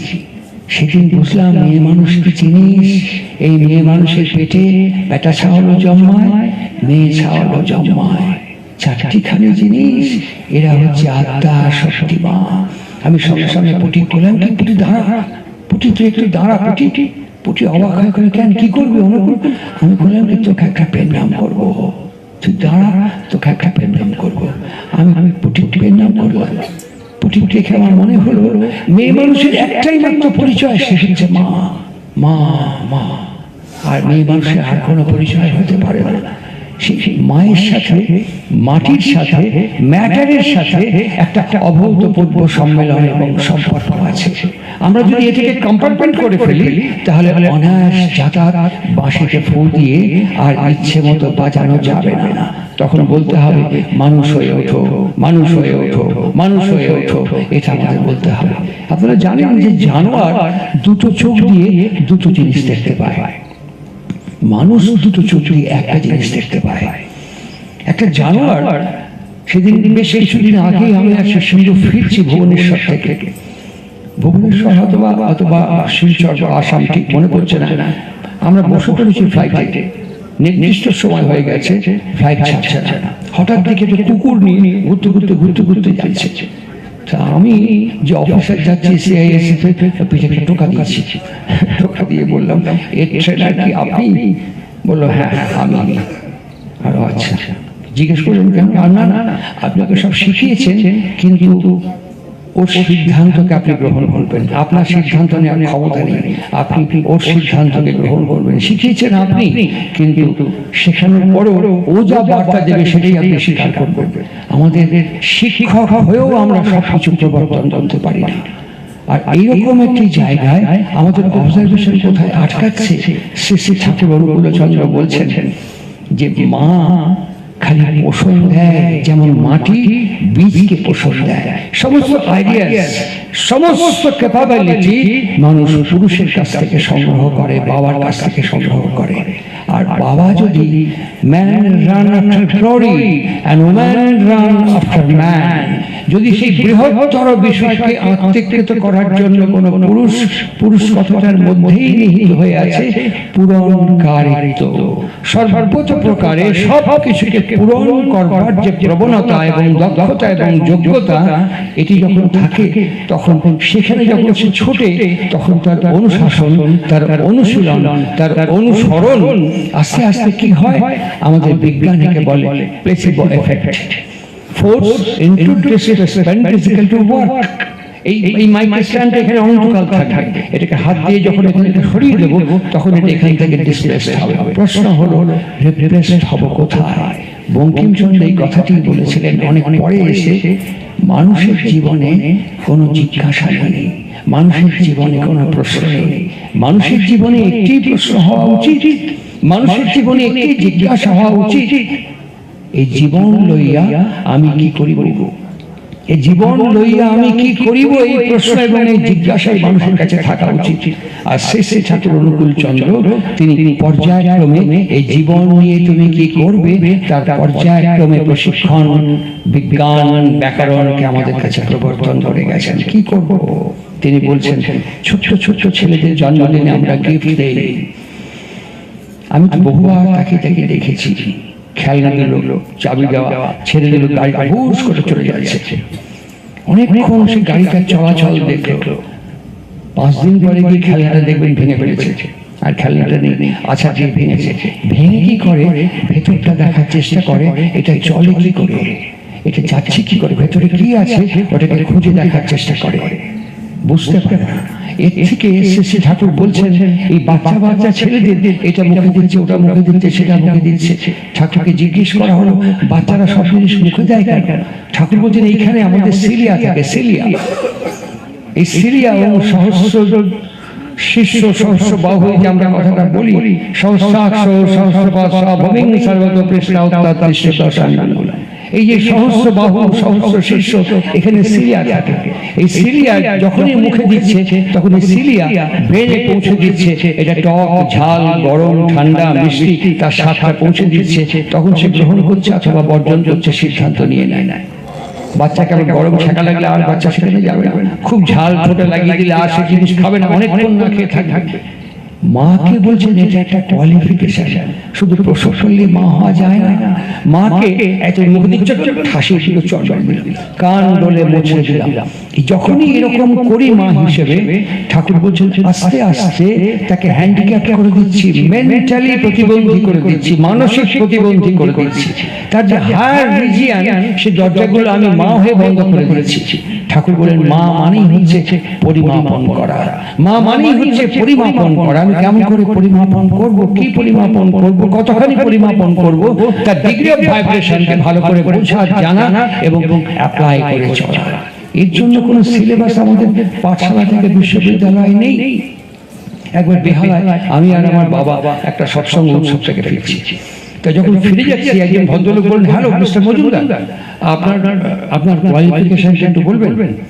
বাবা তখন হাঁটতে হাঁটতে খুব জোরে জোরে হাঁটছেন, আর হাঁটতে হাঁটতে আমি বাবার সঙ্গে সঙ্গে হাঁটছি। বাবা লিখুন আমার নাম হচ্ছে গোবর মজুমদার, আর কোয়ালিফিকেশন লিখুন FOFC। ভদ্রলোক লিখে দিলেন FOFC। রাত্রিবেলা বাড়িতে খেতে বসে বাবাকে বলছি তুমি তো ম্যাট্রিক পাস, FOFC আবার কি? বাবা বলেন FOFC হচ্ছে ফাদার অফ 4 চাইল্ড, আমরা 4 ভাই তো। বাবা বলেন FOFC মানে ফাদার অফ 4 চাইল্ড, আমি 4 ছেলের বাবা, এটা একটা কোয়ালিফিকেশন। আর এটা একটা কোয়ালিফিকেশন, 4 ছেলের বাবা একটা কোয়ালিফিকেশন। বাবার সঙ্গে সঙ্গে বলুন আরে গরু বাবা হয়, ভেড়া বাবা হয়, ছাগল বাবা হয়, মুরগি বাবা হয়, আমিও বাবা হয়েছি। একই বাবা নাকি? বাবা হওয়া একটা কোয়ালিফিকেশন। শেষে ঠাকুর অনুকূল চন্দ্রের কাছে এসে বুঝতে পেরেছি কেমন কোয়ালিফিকেশন, কেমন কোয়ালিফিকেশন। কালকেও বলেছি অসংখ্যকার বাবা এবং মায়ের স্মৃতি স্মরণ সন্ধ্যায়, আজকেও বলছি, আমরা পরের মেয়ের দোষেই বিয়ে হয়ে যখন বাড়িতে ঢুকে তখনই আমরা পরের মেয়ের দোষেই এই মেয়ের জন্য বইয়ের জন্য সংসারটা ভাঙল। বিয়ে হওয়ার পরে মা দেখে যে সন্তান সব সময় আমার মুঠোর মধ্যে ছিল, সেই সন্তান তখন পাঠ হয়ে যায়, কিছুটা বইয়ের কবজায় চলে যায়, কিছুটা বইয়ের হেফাজতে চলে যায়। তখন মা বিয়েই দেয়, বৌমা বলে গ্রহণ করে, কিন্তু অন্তর্জগতে একটু চিচির করে, সবটা আমার কাছে এখন আর নাই, তার পূর্ণ নিয়ন্ত্রণ আমার আর নেই। হাত দিক পার্টনার হয়ে গেছে এই ছেলেটার বউ। এটা একটা অদ্ভুত সাইকোলজি, এটা একটা অদ্ভুত মনস্তত্ত্ব। আর এই মনস্তত্ত্বের উপর দাঁড়িয়ে ছেলে যখন বলে দেখছি একটু জিজ্ঞেস করে দেখে ওকে কি বলে, এরকম যখনই সিদ্ধান্ত একটু ওদিকে ঠেলে দেয় তখনই মার ভেতরে একটু দোলাচল তৈরি হয়। আমি দেখেছি এরকম। আপনার বৌমা কেমন হয়েছে? খুব ভালো, সকাল থেকেই করে। বৌমা ভালো হলো না? বৌমার খুব প্রশংসা যখন, বৌমা খুব ভালো, সবই ঠিক আছে, তবে ওই আর একটু জিজ্ঞাসা ছেলে ওই আর তার মানে বৌমা ভালো, সবই ঠিক, ওই আর একটু এরকম করে ছেড়ে দিলাম। সুতরাং এই জিজ্ঞাসাগুলো আমাদের ভেতরে প্রায় থাকে। এই যে বউ বাড়িতে ঢুকে আগেই দেখে নেয় মেয়ে মানুষের বুদ্ধি পুরুষ মানুষের চেয়ে অনেক বেশি, মেয়ে মানুষের অভিজ্ঞতা পুরুষ মানুষের চেয়ে অনেক বেশি, মেয়ে মানুষের প্রাচুর্য পুরুষ মানুষের চেয়ে অনেক বেশি। তত্ত্ব জেনেটিক ইঞ্জিনিয়ার আমাদের কাছে তাই বলেছে, তাই জানিয়েছে আমাদের কাছে। আর সেই জানাবার পরে আমরা জানি যে তারা পা দেওয়ার সঙ্গে সঙ্গে চোখ এরকম করে ঘুরিয়ে নিয়ে ছানবিন করা হয়ে যায়, এখানে কি আছে, কোথায় কি আছে, ডাল কোথায় কালা হয় আর সাদা হয়, সব এক মুহূর্তে পা দিয়ে এরকম করে ঘুরিয়ে নিয়ে সব ছবি তুলে নিতে পারবে। সে ভেড়া আমার চাবুক খাবে না আমাকে গলায় বকলেশ মারবে, এক লহমায় বেঁধে যায় একটু একটু নাড়াচাড়া করে। ঠাকুর অনুকূল চন্দ্র প্রাসঙ্গিক কথা বলছি, বিয়ে হয়েছে ঠাকুরের ছেলেও হয়ে গেছে, বড়দা পূজ্যপাত বড়দা বিছানায় শুয়ে আছে। বিছানা মানে এরকম খাট পালঙ্কর বিছানা নয়, মাদুরের উপরে একটা পাতলা চাদর। ঠাকুর নিজে বলছেন আমাদের এমন দিন গেছে মোটা আউশ চালের ভাত আর কচুরি পানা সেদ্ধ করে দিনের পর দিন চালায় গেছি। মা দরজায় দরজায় ঘুরে ঘুরে ভিক্ষে করেছে। আমি সেসব দেখতে না পেয়ে যখন সামান্য চেষ্টা করেছি, মানুষ আমার প্রচুর ভরে যা দিয়েছে আমি সবটা নিয়ে মার পায়ের উপরে উজাড় করে ফেলে দিয়েছি। দিয়েই একটা তৃপ্তি পাইছি মাকে দেওয়ার পরে। সেই সময়কালে ঠাকুরের যে স্ত্রী বড় মা বাইরে বেরোবার জন্য, বাইরের লোকজনের কাছে আসার জন্য একটাই ভালো শাড়ি ছিল, একটা। ওই শাড়িটা পরে বেরোতেন, আর রাত্রিবেলা কিছু দিলে সকালে শুকলে ওই শাড়ি পরে বাইরে আসতেন। ঘরে যখন স্বামীর পাশে শুতেন একটা বড় পেল্লাই সাইজের গামছা ছিল। অনেক দিন ওই গামছাটা ব্যবহার করতে করতে সেদিন রাত্রিবেলা এরকম করে বসতে গিয়ে চাপে পুরনো হয়ে গিয়ে ফ্যাস করে পেছন দিকটা ফেসে গেছে। বড় মা ঠাকুরের পাশে শুয়ে বলছেন আমার না গামছাটা ফেসে গেল, তুমি আমাকে একখান গামছা কিনে দেবা। ঠাকুর শুয়েছিলেন, তারপরে লাফিয়ে উঠেই বললেন বড়বাবু আজ বলিছ আর কিন্তু ভবিষ্যতে এমবা কথা কয়ে না, তোমার যা দরকার যা প্রয়োজন মার কাছে বাবা, সব মাকে জানাবা, আমাকে আর কয়ে না, কেমন?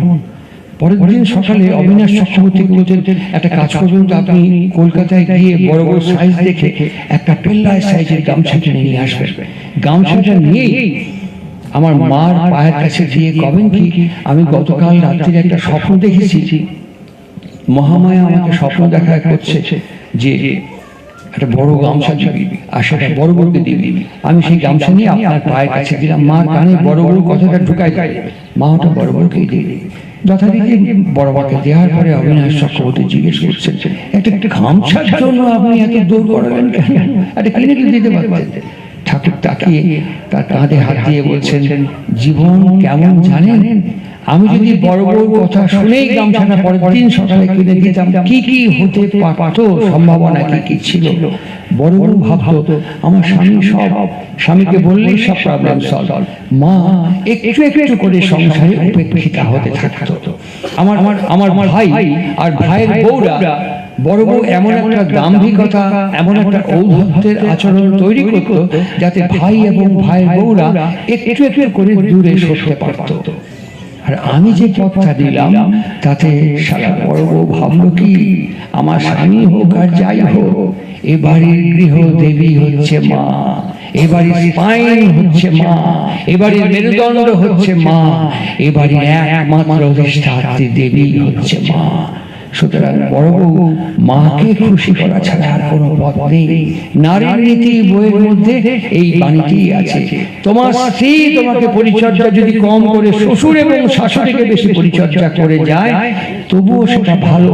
ঠিক এই দিকটি ঠাকুর অনুকূল চন্দ্রের জীবনের সঙ্গে ওতপ্রোতভাবে সম্পৃক্ত।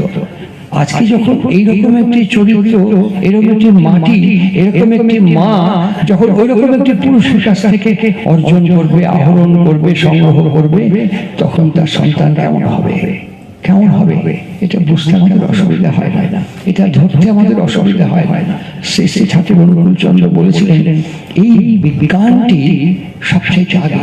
অনুকূল ঠাকুরকে আমরা এখানে অনেকেই দেখিনি, যারা আমরা তার দীক্ষা গ্রহণ করেছি অনেকেই শ্রী শ্রী ঠাকুরকে দেখিনি, তার কাছে আমরা অনেকে বসেছি। তিনি কোথায় আছেন, কোথায় থাকেন, কেমন করে দিন যাপন করেন অনেকে জানি না, এই শুনে অনেকে ধারণা করি। ঠাকুরের বাণীটা কত সুন্দর। ভ্রান্তি এলো সেই উৎসবে মুখ, চলন বলন বসে পেয়েছে। আমি আজকে বলছি, আমার কথা বিশ্বাস করতে হবে না, এখন প্রত্যেকের হাতে অ্যান্ড্রয়েড মোবাইল আছে, প্রত্যেকের মোবাইলে ক্যামেরা আছে।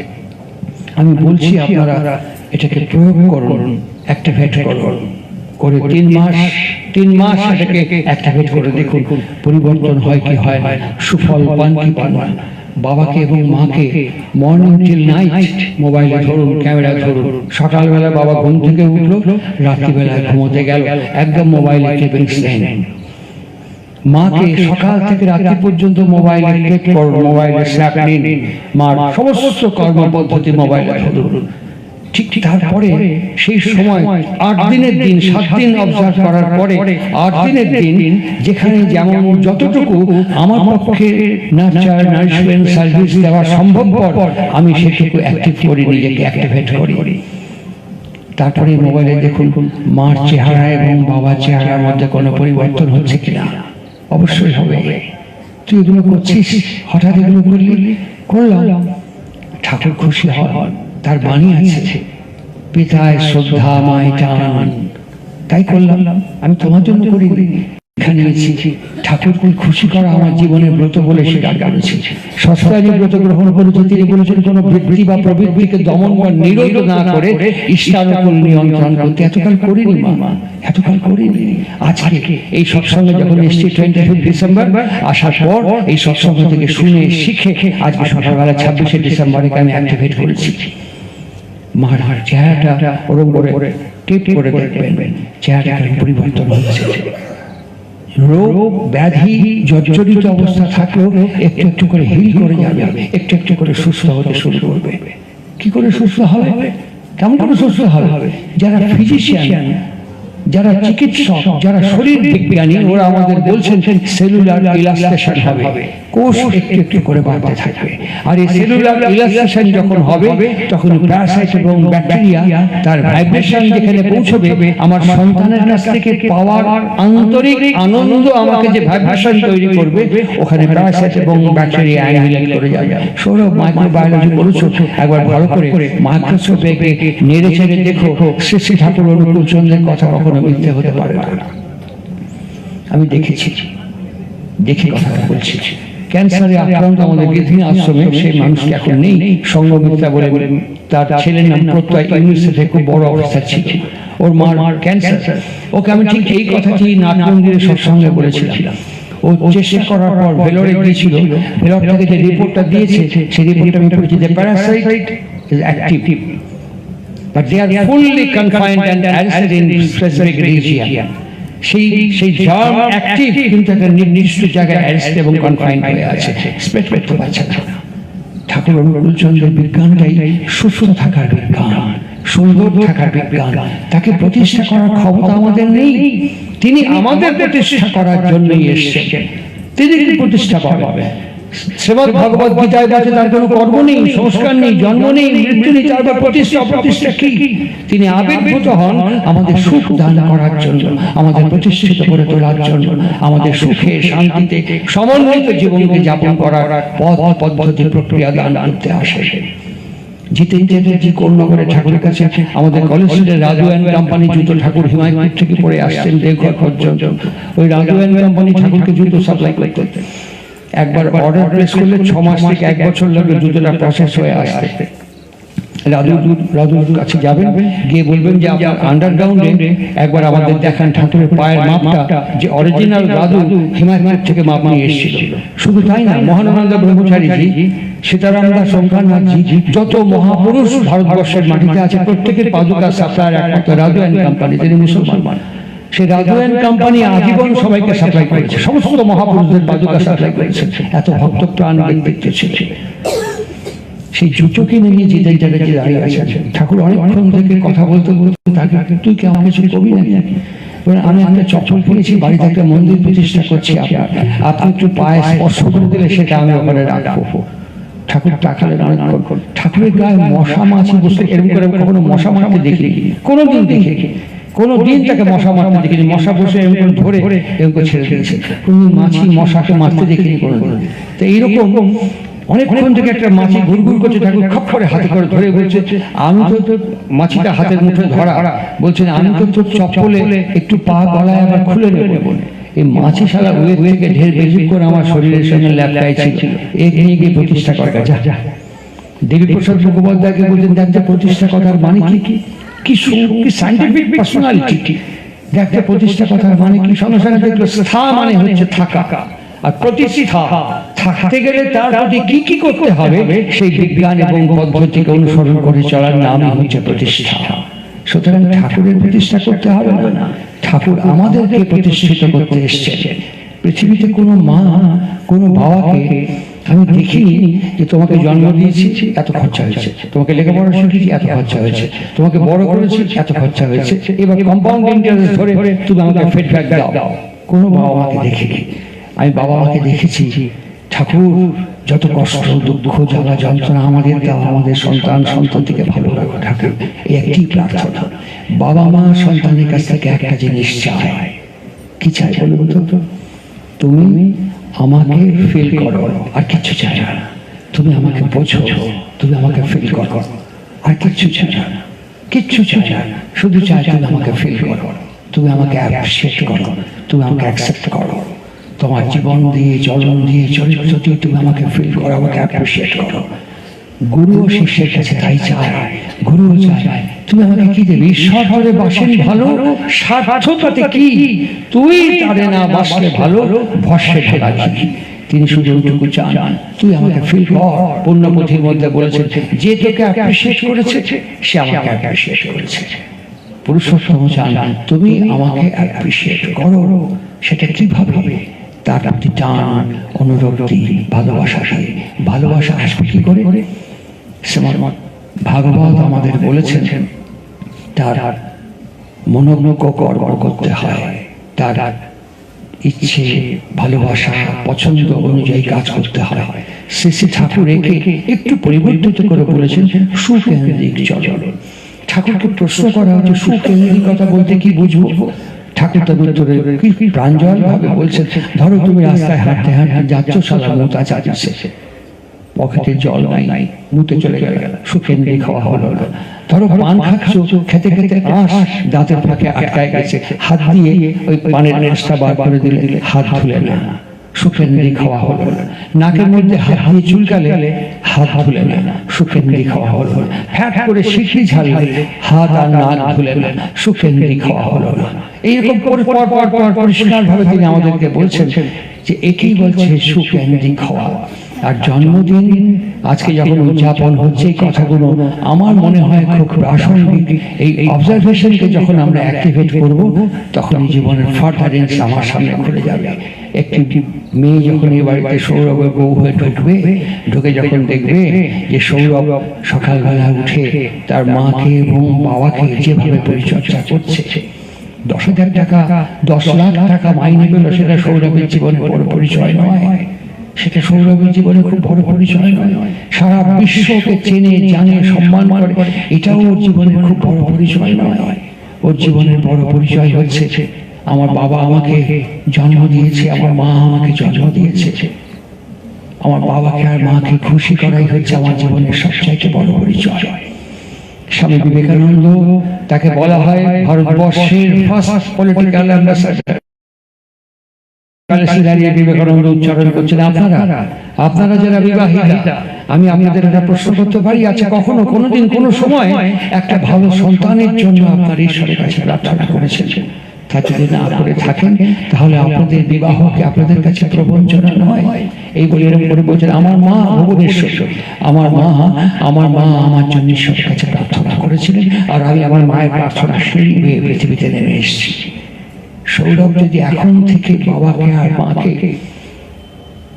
কেন বাবাকে মাকে ও এতে জানে, সৌরভ কখনো এই বাঁশুড়ি মোহনের ডিএনএ টেস্ট করেনি, শ্যামলের ডিএনএ টেস্ট করেনি, সত্যি তুমি আমার বাবাকে না, তুমি আমার মাকে না, এটা বিশ্বাস করেছে। শ্রীরামকৃষ্ণ দিয়ে শুরু করেছিলাম, আমার শেষ পর্যায়ে সে কথা বলছি, জানো গো সেজবাবু, বলি আমাদের বিশ্বাস আছে, আছে আছে, কেমন আছে জানো? আচ্ছা বলো দেখি সেজবাবু, তুমি কখনো বিলেত গিয়েছো? না না, আমার বন্ধুরা গিয়েছে, বিলেত থেকে চিঠি লিখেছে, ছবি পাঠিয়েছে। বিলেত আছে তুমি জানো? হ্যাঁ, বিশেষ করো। হ্যাঁ, কি করে করো? তুমি তো নিজে কখনো যাও না। আরে আমার বন্ধুরা গিয়েছে। দেখো দেখিনি, বন্ধুতে বিশ্বাস, বিলেতে বিশ্বাস এনে দিয়েছে। বলি জন্মের পর একটা লম্বা লোককে দেখিয়ে মা বললে, বুঝলে এই হচ্ছে কি তোর বাপ। একটা দামড়া ছেলেকে দেখিয়ে বললে, এই হলো গে তোর দাদা। একটা ঢিঙ্গি মেয়েকে দেখিয়ে বললো, এই হলো গে তোর দিদি। মাতে বিশ্বাস, আজ অঙ্গশালা লোকটাকে বাবা বললুম, ছেলেটাকে দাদা বললুম, মেয়েটাকে দিদি বললুম। দেখো দেখিনি মায়ের বিশ্বাস কিভাবে সবাইকে বিশ্বাস স্থাপন করে দিল। আমি যে তোমায় বলছি, আমাদের বিশ্বাস রাখো শেষবাবু, আমাদের বিশ্বাস রাখো। শ্রী শ্রী ঠাকুর এই কথাটি পল্লবীর মধ্যে বলছেন। তার কাছে কি চাইবি জানিস? তার কাছে প্রত্যেক তিনটি জিনিস আন্তরিক কাতর ভাবে ভেবে চাইবি। কি চাইবি জানিস? হে পরম পিতা, তোমাতে আমার ইচ্ছে হোক। হে পরম পিতা, তোমাতে আমার ভাব হোক। হে পরম পিতা, তোমাতে আমার বিশ্বাস একেবারে দৃঢ়, স্থির, নিশ্চয় করে দাও। এই ভাব মানে কি? বিভোর হয়ে ঢুলঢুল হওয়া না। ভাব মানে হচ্ছে টুকরি হওয়ার আবেগ। ঠাকুর বলছেন গৃহ মানে হচ্ছে যে আমাদের থাকতে দিয়েছে, আমাদের গ্রহণ করেছে, আমাদের আশ্রয় দিয়েছে, তার নাম গৃহ। বাবা মা হচ্ছে সেই গৃহের গৃহ দেবতা এবং গৃহের দেবী। সুতরাং আমি যখন এরকম করে আমার মাকে আর বাবাকে পূজা করব, ধ্যান করব, যত্ন করব, পরের বাড়ি মেয়েটি আমার বাড়িতে প্রথম পা দিয়েই চোখ ঘুরিয়ে বুঝে নেবে শক্ত মাটি, নাড়াচাড়া করা যাবে না, সাংঘাতিক মাটি। এই বাড়িতে যেখানে যে দেবতার বিগ্রহই থাকে না কেন, এখানে বাঁশরী বন আর শ্যামলী হচ্ছে আসনের অধিষ্ঠাত্রী দেবতা এবং দেবী। তখন সৌরভের কাছে সেরকম করেই সে নিজেকে সমর্পণ করবে। পিছে ডাঙসের বাড়ি মারলেও, পিছে দুটো গালাগাল ছুঁড়ে দিলেও সে বুঝবে যে এই দেবতা এবং দেবী হচ্ছে এরা দুজন। আমরা যদি 25 থেকে 30টা ছেলে আর 25 থেকে 30টা মেয়েকে এই স্কুলে নিয়ে অভ্যস্ত করে তুলতে পারি, যদি 30টা মেয়ে এবং 30টা ছেলেকে এই শিক্ষায় শিক্ষিত করে তুলতে পারি, আরো 30 বছর সময় লাগবে। এমন প্রাণ পৃথিবীতে অবতরণ করবে যেখানে আর কোনো সংশয় থাকবে না, যেখানে আর কোনো অন্ধকার আমাদের আক্রমণ করবে না। এমন একটি পরিবেশ তৈরি হয়ে যাবে 30টা সন্তানের মধ্য দিয়ে। এই সুষম বিবাহ হচ্ছে জন্মদিনের প্রথম সিঁড়ি। যে পথ দিয়ে আমি এসেছি সে পথকে ভালো করে অবজার্ভ করা, আমার আগামী দিনের পথকে প্রশস্ত করার জন্য। আজকের এই ভাগবত সম্মেলনে আজকে প্রভু যিশুর জন্মদিন, আর এই প্রভু যিশুর জন্মদিনের মধ্যে আমাদের একটি প্রার্থনা তার কাছে রাখতে হয়। আপনারা জানেন মেরি ম্যাগডালিনের নাম শুনেছেন। এই মেরি ম্যাগডালিনকে সবাই তুচ্ছ তাচ্ছিল্য করেছে, অসম্মান, অপমান, বেশ্যা বলে তার পরিচয়। যিশু একদিন শুয়ে আছে বৃদ্ধজন ভক্তজনের কাছে এরকম করে, আর ম্যাগডালিন দূর থেকে অবলোকন করছে। একসময় ছুটে গিয়ে যিশুর পাটা শক্ত করে ধরেছে, টপ টপ করে চোখ থেকে জল গড়িয়ে পড়ছে প্রভুর পায়ে। ভক্তজন যারা সমাজের বিশিষ্টজন হা হা রে রে করে এসে বলছেন এখনই তারা এখান থেকে প্রভুকে অপবিত্র করে দিয়েছে। প্রভুর কাছে আর্জি পেশ করেছে, এই শাস্তি কি হবে? প্রভু কি সুন্দর উত্তর দিচ্ছে, ধরো মহাজনের কাছে তোমার 50,000 টাকা ঋণ আছে, আর মহাজনের কাছে তোমার 5,000 টাকা ঋণ আছে। মহাজন দুজনের ঋণ মুকুব করে দিলে কে বেশি উপকৃত হবে? সবাই বলল 50,000 টাকা যার ঋণ সে উপকৃত হবে। যিশু আর কিছু বলল না। তাহলে পাপের দিক থেকে, অধঃপতনের দিক থেকে ম্যাগডালিন যতটা করেছে, মহাজন যদি ঋণ মুকুব করে দেয় তোমাদের থেকে ওই বেশি উপকৃত হবে, ছুটে এসেছিল। ঠিকই যিশু যেখান দিয়ে যেত সবাই জানতো সেখানে ব্যাধি, রোগ, শোক সব তিরোহিত হয়ে যাবে, অপসারিত হয়ে যাবে। একটি বৃদ্ধা, অসুস্থ, বিপর্যস্ত, বিধ্বস্ত মা বিছানায় শুয়ে আছে। সে শুনেছে আজকে যিশু এখান দিয়ে হেঁটে যাবে। সে ভাবছে যে আমার তো আর ওঠার ক্ষমতা নেই। শুনেছি শুনেছি যিশু একবার স্পর্শ করলে নাকি সব সব নাকি তিরোহিত হয়ে যায়। আমার তো ক্ষমতা নেই, আমি কি করে যাব? না গেলেও তো উপায় নেই, যেতে আমাকে হবে। অনেক কষ্ট করতে করতে সে গিয়ে দেখে সমুদ্র, বিশাল সমুদ্র। ওই সমুদ্র, মানুষের সমুদ্র ঠেঙে গিয়ে যিশুর কাছে যাওয়া সম্ভব নয়। যিশু একটা পাথরের টিলার উপর দাঁড়িয়ে কথা বলছে, আর আকুল ভাবে সে প্রার্থনা করতে শুরু করেছে, হে প্রভু, হে প্রভু, তুমি আমাকে একবার স্পর্শ করো প্রভু। যিশু গায়ের উপর চাদর ছিল। কথা বলতে বলতে একটা দমকা বাতাস এসে যিশু চাদরটা ফাট ফাট সরে গেল। সরে যেতে এই চাদরের কাছ থেকে কিছু সুতো আঁশের মতো বেরিয়েছে। ওর একটুখানি আঁশের ডগা, চাদরের একটা সুতোর ডগা ওই মায়ের গায়ের উপর একটুখানি বলিয়ে চলে গেল। যিশু সঙ্গে সঙ্গে ঘুরে জিজ্ঞেস করছে, পিটার, পিটার, আমাকে এই মাত্র কে স্পর্শ করলো? পিটার, আপনাকে কি করে আপনাকে স্পর্শ করবে? আপনি কত উঁচু টিলাতে। পিটার, আমাকে এই মাত্র কে স্পর্শ করলো? পিটার, না না, কেউ আপনাকে স্পর্শ করেনি, কেউ আসেনি, আপনাকে কি করে স্পর্শ করবে? যিশু আবার জিজ্ঞেস করছে, পিটার, আমাকে এই মুহূর্তে কে স্পর্শ করেছে? পিটার, পিটার বলছে, কেউ স্পর্শ করেনি। ভারতবর্ষের ঋষিরা কি বলছেন? অশব্দম স্পর্শম রূপম বায়ম অবামানসগোচর। শেষে ঠাকুর অনুকূলচন্দ্র উইলিয়াম শেক্সপিয়ারের কথাটা বারে বারে উচ্চারণ করতেন, there are many things between heaven and earth, but all are dimmed in your philosophy, হরিষি। বুদ্ধি দিয়ে, বিজ্ঞান দিয়ে সবসময় ব্যাখ্যা করতে পারি না আমরা। যিশু দুটো হাত উপরের দিকে তুলে বলেন, যে বা যারা বা যিনি আমাকে স্পর্শ করে থাকুন না কেন, আমি প্রার্থনা করছি ঈশ্বরের কাছে আপনার প্রার্থনা পূর্ণ হবে। ওই বিধ্বস্ত মাটি দেখছে আস্তে আস্তে ব্যাধিগ্রস্ত শরীর ভালো হয়ে যাচ্ছে। চিৎকার করে কেঁদে বলছে, প্রভু, আমি তোমাকে দেখছি, ছুতে পারিনি, তাই তুমি আমাকে স্পর্শ করেছো। কোথা থেকে এসে স্পর্শ করলে? টান টান টানের পথের উপর দিয়ে টেনে এসছেন আকুলতা। শ্রীমান মহাপ্রভু বলছেন তন্হা। শেষে ঠাকুর অনুকূলচন্দ্র বলছেন, মহাপ্রভুর তন্হা মানে হচ্ছে তৃষ্ণা, জগন্নাথ প্রেম। ওই জগন্নাথ তৃষ্ণা এমন করে মহাপ্রভুকে রাধা শরীরে রূপায়িত করে দিয়ে দেখিয়ে দিয়েছিল কেমন করে ঈশ্বরের সঙ্গে লাদেনী ধারায় গিয়ে মিশতে হয়। তাই রাধা হচ্ছে সেই কাইনেটিক ফোর্স, কৃষ্ণ হচ্ছে the potential energy of life.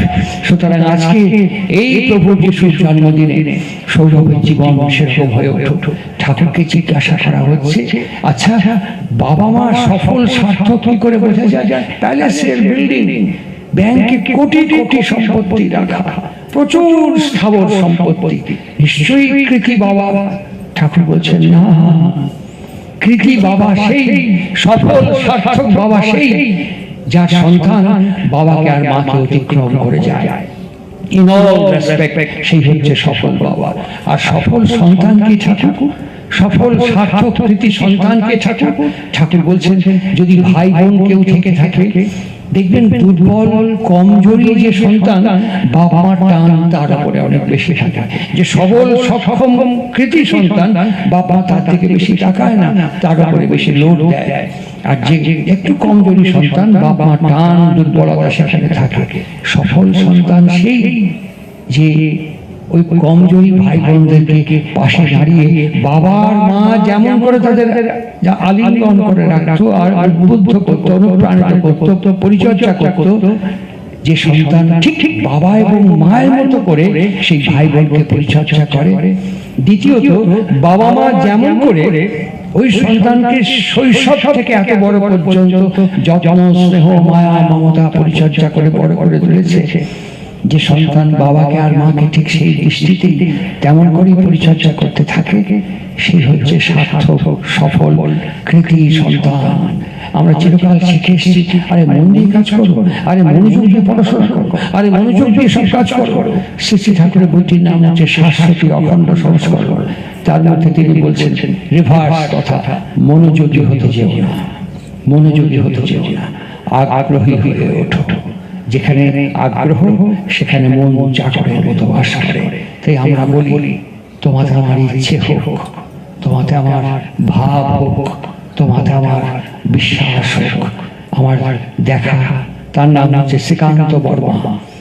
দেওঘরে Kumar Krishna Bhattacharya এখন নেই, একটা পোস্টকার্ড নিয়ে এসে, তখন পূর্ব পাকিস্তান, একটা পোস্টকার্ড নিয়ে এসে বলছে, ঠাকুর আমাদের গুরু ভ্রাতা রংপুরে থাকে বাংলাদেশে, বাঁ চোখে গ্লুকোমা হয়েছিল, মেডিকেল কলেজে ভুল অপারেশন করে ডান চোখটা কেটে দিয়েছে, এই চোখ অন্ধ হয়ে গেছে, এই চোখ অন্ধ হয়ে গেছে, এখন আর দেখতে পায় না। ওর হৃত্বিকের পাঞ্জা ছিল, এখন সেই আপনার বিগ্রহের কাছে বসে কাঁদে আর বলে, ঠাকুর তুমি আমাকে দেহটা পরিবর্তন করে দাও, আমি তোমায় দেখতে পারি না, তোমার কথা বলতে পারি না, হেঁটে তোমার কাজ করতে পারি না, কি হবে এই জড়গপ শরীর দেখে, তুমি আমাকে পরিবর্তন করে দাও ঠাকুর।